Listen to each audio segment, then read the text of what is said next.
Hi, and welcome to the Accountancy Interview. So what I'm going to do is I'm going to take you through the Accountancy Interview, and we're going to look at what makes a powerful answer, what is the job, and what are the various jobs that we're going to have, both in industry and in practice. And then we're going to work backwards to the answers to the questions that we set. We'll also as well throw in what are the strange questions that you can get answered and how to answer those. More importantly, what's the point of them? Then we'll throw in some of the other HR questions, and we'll sort of see how they go. That's the plan. So why listen to this? Well, I'm a fellow of the Institute of Chartered Accountants of England and Wales, 25 years post-qualified experience. So I've worked in a small firm, trained in a small firm, worked in a big firm, and worked in audit and in corporate finance, and worked in industry and a finance director, and seen all of the different accountants of all different levels in all the different firms and organisation, whatever, and trained some of you as well. So I've seen it from all different angles really. And so what I'm going to do in this video is going to give quite a detailed breakdown. So it's going to be a long video. I'm going to give you the unvarnished answer of accountancy and the accountancy interview as well. So you're not really going to get any sort of fluff and veneer on top of it. This is going to be the unvarnished answer in here.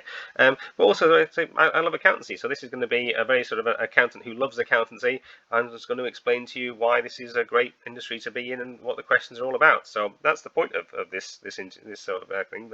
Also, as well, it's the kind of video that I wish I had when I was leaving university and was looking for a job. So that's what the point of this video is. I hope you enjoy it. So let's sort of start off with what we're trying to achieve. What is a strong answer really? And I want you to imagine two answers here. Candidate A comes in and you ask a question and they say, I think I would do this. And candidate B comes in and they say, I did this and this is what went well and this is what didn't go well. So they found out what they didn't actually go well, and this is how I do it differently next time. Who's the stronger answer? And obviously candidate B is a way more powerful and believable and authentic answer really. And so what I'm going to try and do in this video is move you from I think to I did. That's going to be the objective in this video here. So why do you want to be an accountant? That's the first question, isn't it? Why do you want to be an accountant? So let's start at this point. Let's make it authentic. Let's actually go on through the job and then work backwards from there, shall we, into the reasons and the questions. So, what is the job? Accountants do three things really. If you summed it all up, they do three different things. So they obtain capital for an organisation at the most efficient rate. So what's known as the weighted average cost of capital. That's one of the things that they do. And then they set up financial systems within the organisation to create systems of accountability, or they check on the system. So they're either setting the system up to create some accountability and make some business decisions, or they're checking that system is any good. And also they report on the organisation's reports and the organisation's results, or they check on the reporting and whether they're accurate or not. So that's what accountants do, and everything that we do is going to drop into one of those three different categories. So let's go through those different ones and let's see whether you like it or whether you don't really. So let's go through the attaining capital one. So there's lots of different sources of capital, and so there's shareholders, and we got debt, and we got renting of buildings. We rent buildings rather than buy them, and we got leasing. We can lease machines. We got supply credit. All the rest of different types of things really here. All the different sources of capital here. And so they've all got different rates of return. So one of the things that accountants do is that they build a book of capital, all these different sources of capital, try and get the lowest overall cost, the cheapest overall cost of capital to the firm. So there's a video on the weighted average cost of capital if you want to go into corporate finance. Have a watch of that. And so that's one thing that accountants do. They're always considering then risk versus return of these different sources of capital and trying to make the business more valuable by getting this cheaper overall capital. So does that excite you? Is it something that you find interesting, that you can actually generate value and by obtaining all this different finance from different places and then sort of generating value because of it? Do you like the idea of providing that capital so that the business can grow and be successful? It's an important task. For businesses to grow and be successful, they need the money to be able to do it and to invest. Do you like that idea? Do you like the maths behind it? Do you like puzzles? And do you like strategies and board games?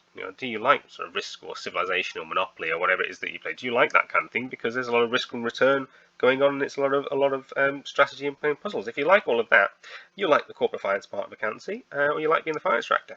So do you like that kind of thing? Really, Does the finance sort of side of it does it make sense to you? Are you interested in it? Do you like the sort of the strategy side behind it? If you do, then you've got that part that you like about accountancy. And why accountancy? Now, there's another thing though. So they're going to set up the financial system within an organisation, and the reason why you set up a financial system within an organisation is you're going to create accountability. Who's performing what, which managers are performing well, and which ones are performing badly, who's buying what within the rules, who's breaking the rules. Or alternatively, you're going to come along and you're going to provide services where you're going to check on the system and see whether does the firm follow the systems that it puts in place. Are there improvements that could be made? This one is the financial controller, sort of setting up the system. This one is the internal auditor. So accountants, they sort of set up systems, and they're trying to allocate success or failure to managers and to decision makers in the business. That's the objective, really.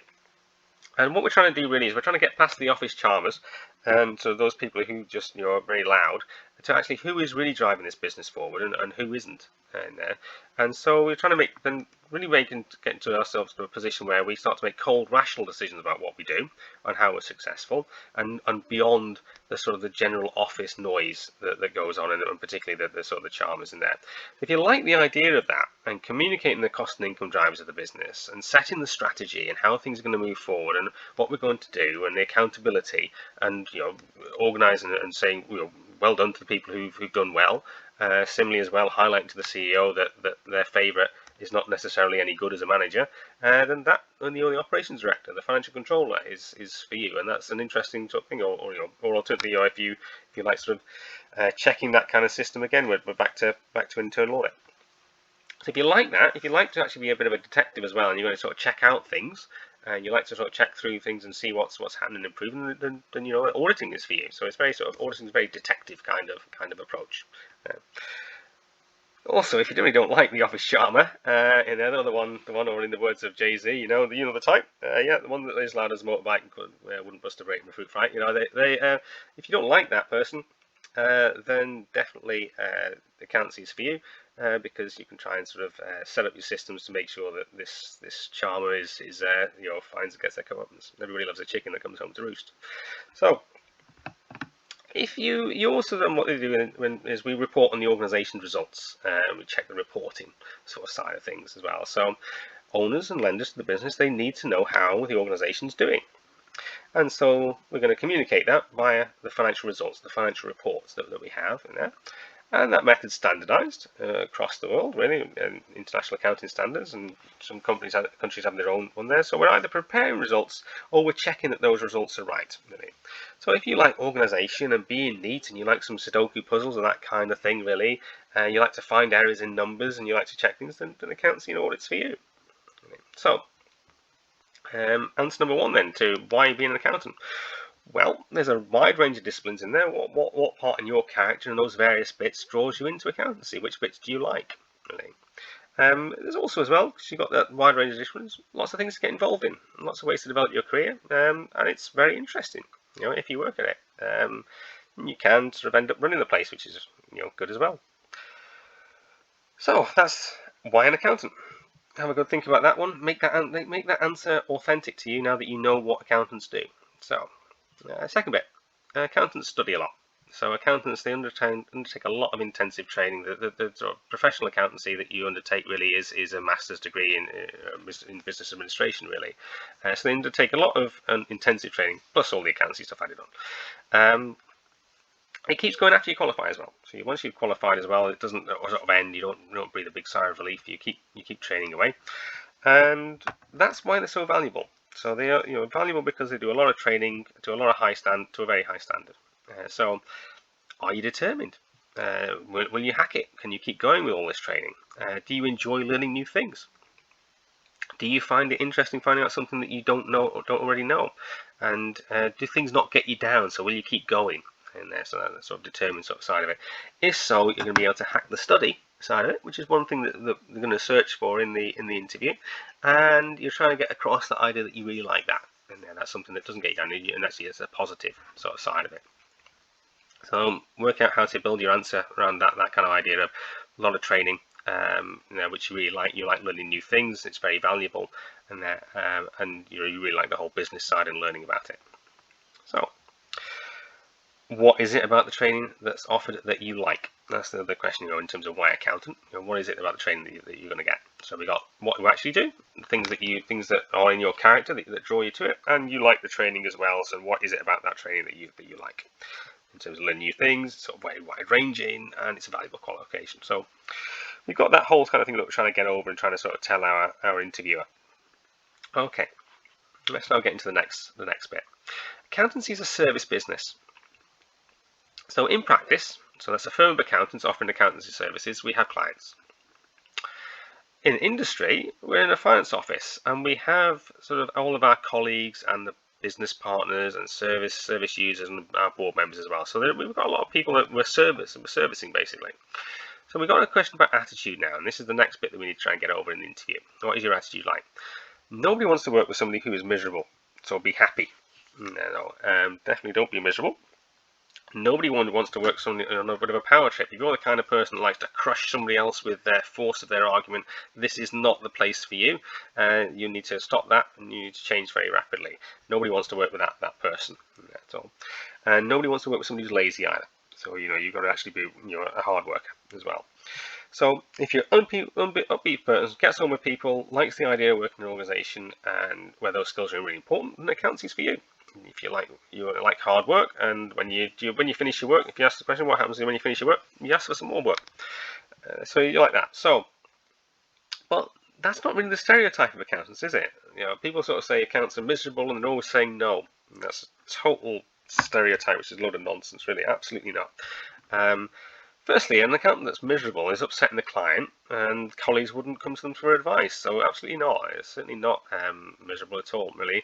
And if they're always saying no, we'd never do anything. You'd run the business into the ground. So absolutely not the approach really there.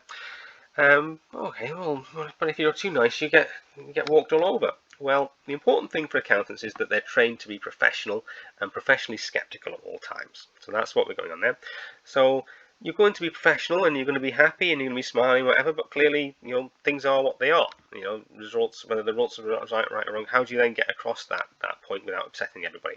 So, do you like the idea of getting the training to help in that situation, and how to sort of manage a business and how to act in a managerial way? If you like that, it's great. If you love being the president of the Oxford Debating Society and you love crushing your opponents to the ground, it's probably not the place for you. Right, and then the next thing, in terms of this ego and this power trip, but I got a degree, I'm really, really important. You're not. You're the junior when you come into the industry, and the cleaner's more valuable than yourself at first, really. So you want to try and get across a bit of humility when we're going through the interview question. It's really important that you do that. It's nice to be it's nice to be important, but it's important to be nice. It's that kind of thing. You need to make sure that you get across that point that you don't think you're the be all and end all there. And it can be a bit dangerous actually, because you have got this degree, and let's say you got a first from somewhere, and you think you're the second coming, and you're not really, because you're going to just upset the audit senior for a start. So be nice to everybody when you're going into the interview, and I mean absolutely everybody. The interview started the moment you've left the door of your house. Everybody that you meet on the train, when you get into the reception, when you're going taken up to the room, whatever it is, whoever you're meeting, you're going to be lovely to, because you never know who you've met on the way in. But certainly, make no mistake, the receptionist is asked how you greeted them. When you go through, were you pleasant? Were you lovely? And if you were a bit offhanded and thought you were really important, then that will actually be getting back to the interview. Right, so let's get through now. We're now deciding. We've got some general attitude in there. We've got the general accountancy. Now we're going to start narrowing it down a bit to industry or practice. So let's go through practice. It's a group of accountants, and they're providing accounting services. So what's the advantage of practice? Well, you get support from fellow accountants. So in terms of, if we looked at the numbers of students in chartered accountancy, in the chartered accountancy practices, it's one student for every 6 professional accountants. If we're looking at ACCA, it's 1 for 1 student for every 1 professional accountant. And there's all the the chartered accountancy exams are harder. There's a lot more support from fellow accountants in the room that you're asking questions of. So it's a bit they're harder exams, but they might be easier to pass because of all the support you're getting. Lots of different firms that you're going to see, because you're going to go out to different firms, reviewing them and doing services. So you're going to get very good training, you're going to get very varied examples of how systems work and how they're set up, what different accountants do, what are good ones, what are bad ones, that kind of thing. So you've got good training from that point of view. In industry, you're part of an organisation, and that means that you can be part of an organisation doing things, and you can be successful, and you get to also own that part of the finance office. So it's yours, and it's yours to do a good job in. In the practice one, you don't actually really own part of any of these businesses. You're there just you come in, you do some work, you leave. So it's quite transient from that point of view. Which bit do you like about that? Now, obviously, you're going to tailor what bit you like to who's in front of you. Because there's no point in front of you, in industry saying, well, yeah, I really want to work in practice, or the other way around. All right, so we're in practice, and we're going to go big or small firm. So why accountancy firm X, really? And obviously you're going to sort of set out your advantages and your disadvantages depending upon who's in front of you. If you're in front of the person in front of you is from a small firm, you better not say that I really want to work for a big four firm. So what are the advantages and disadvantages? Well, in the small ones, a lot more varied work. You own more of let's say, an audit. You have a much more ownership very early on. Really, in the large firms, you don't really. In the small ones, you could have very much own the clients sort of after about a year and a half or something.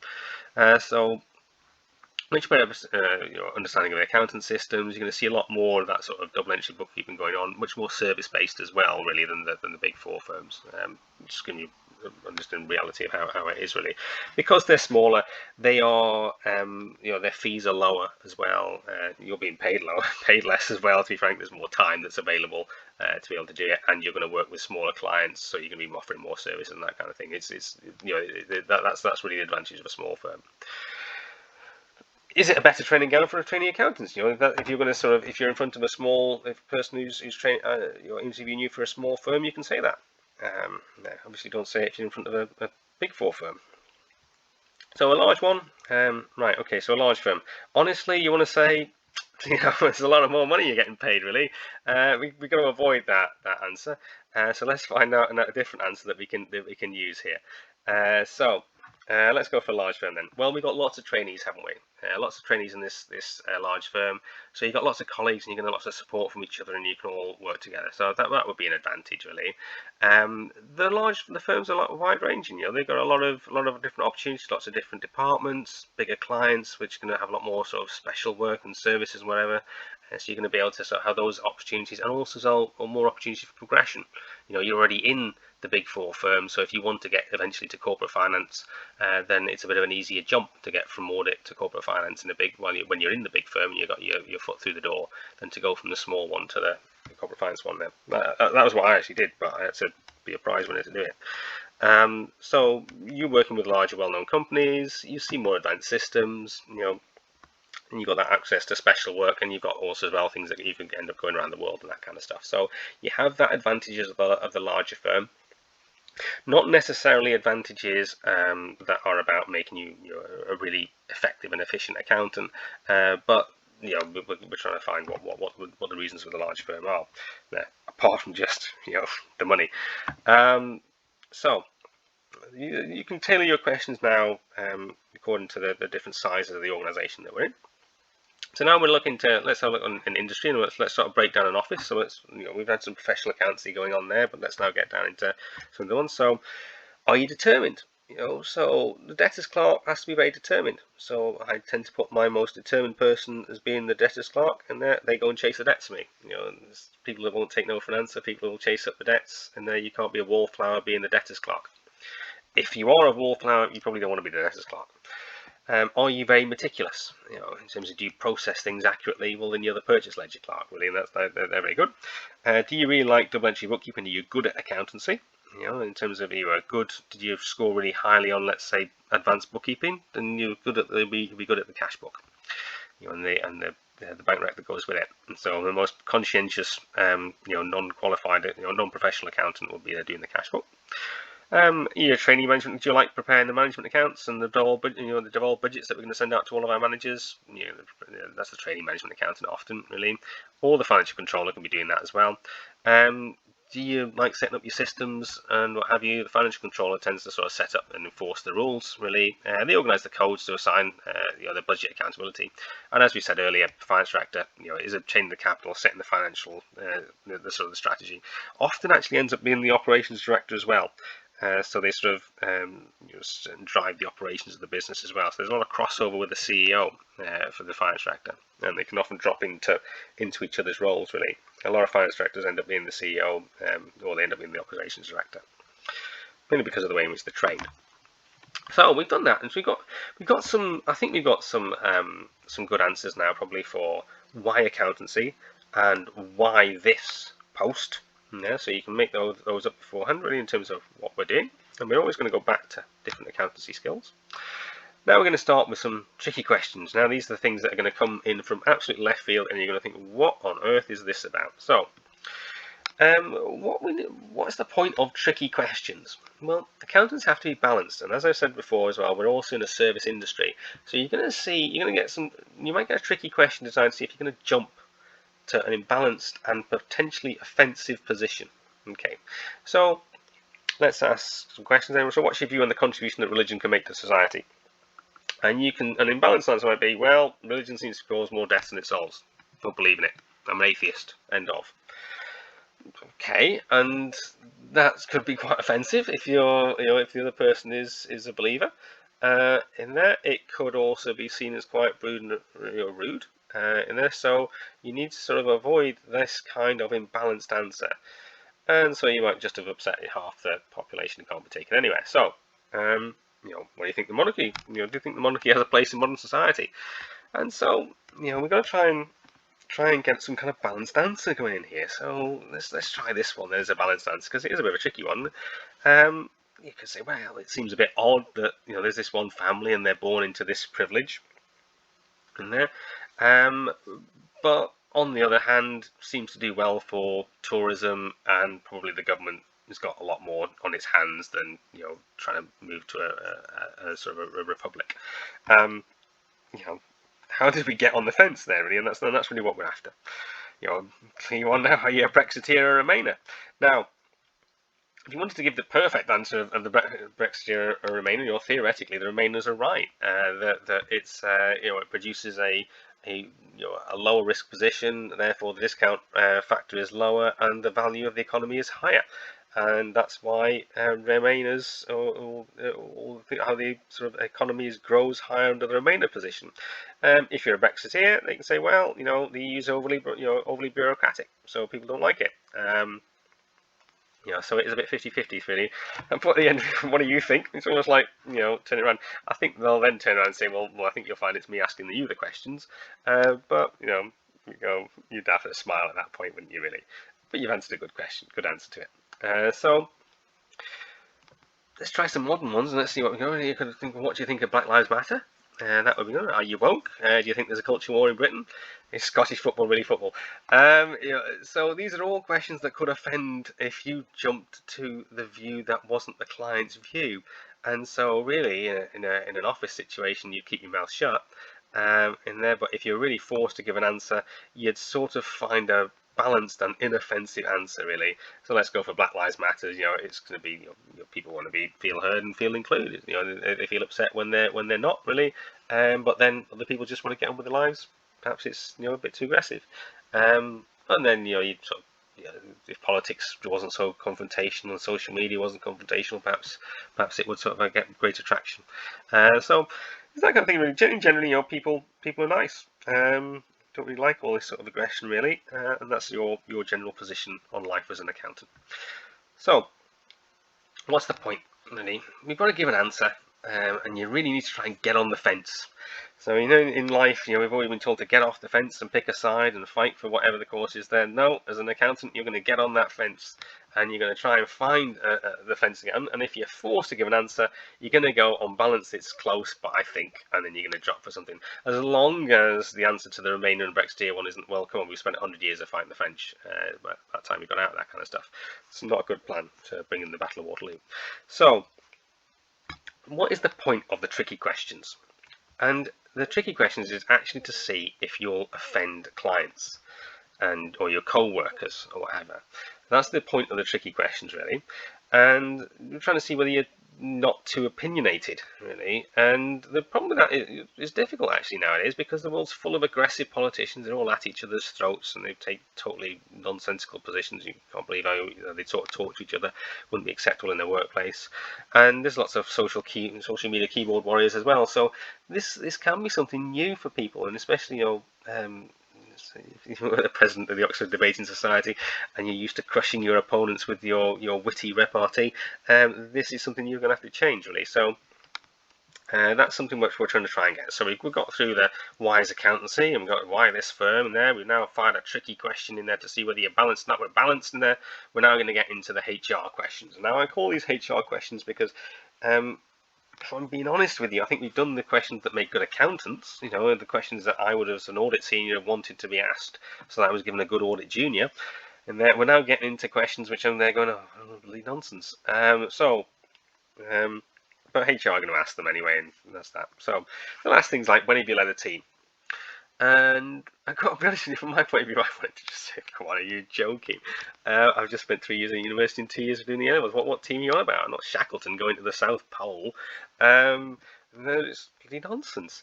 But I've got to come up with an answer to this one in here. We'll have, when did you lead a project? And when have you achieved an objective, and when have you been entrepreneurial? My objective was I passed my exams, and that was about it, really. I cracked on, and I didn't really sort of try and set my business because I wanted to be an accountant. I wanted to study hard. So what are you all on about? Right, okay, so we've got to find some answers to this one. So in this point, you're going to sort of take your tip from Mr. Orange, really, in Reservoir Dogs, and you're just going to invent your answers. If you got the answers to these ones, knock yourselves out there and come up with them there. If you don't, prepare something in advance in there, though. Run it through your head. If you haven't seen the scene, watch it, and you'll see what I mean. And get to the point where it's believable and authentic. I don't know. I find these questions a bit of a nonsense, which is why I'm prepared to sort of explain a way around them and get some sense out of it. If you haven't seen the scene, he's Mr. Orange is an informant. Oh, he's an FBI agent, isn't he? Though, and he's having to make up a scene to run his infiltration of a bunch of criminals. So none of it has any use in there, though. So it's because it's a bit of a nonsense, really, because you're there to really learn from the firm. The firm's going to make you into what they're going to make you anyway. So the idea that you're going to come in with this sort of fully formed kind of entrepreneurial Alan Sugar kind of team leader Shackleton nonsense is rubbish. But anyway, there we are. You can pretty much do as you're told as well. So they're a bit of a nonsense, but just be Mr. Orange on that one. Make up your answers. If you have actually got the answers, blooming marvellous. Well done for you. If you haven't, just come up with some you'll try and there, but run through it so that it's believable. Right, your questions. What are you after? So what are you after, really, in there, though? And so you're really after support for study, aren't you? You're not after money. Please don't do the show me the money kind of thing in there. You are there for support for study in there. And that's the key thing. And you're always positive. One thing that is important, that is a complete no-no in any of these interviews, is to be negative about anybody at any point ever, especially past employers. You could work for the devil themselves, but you'll just say, well, they were quite motivational.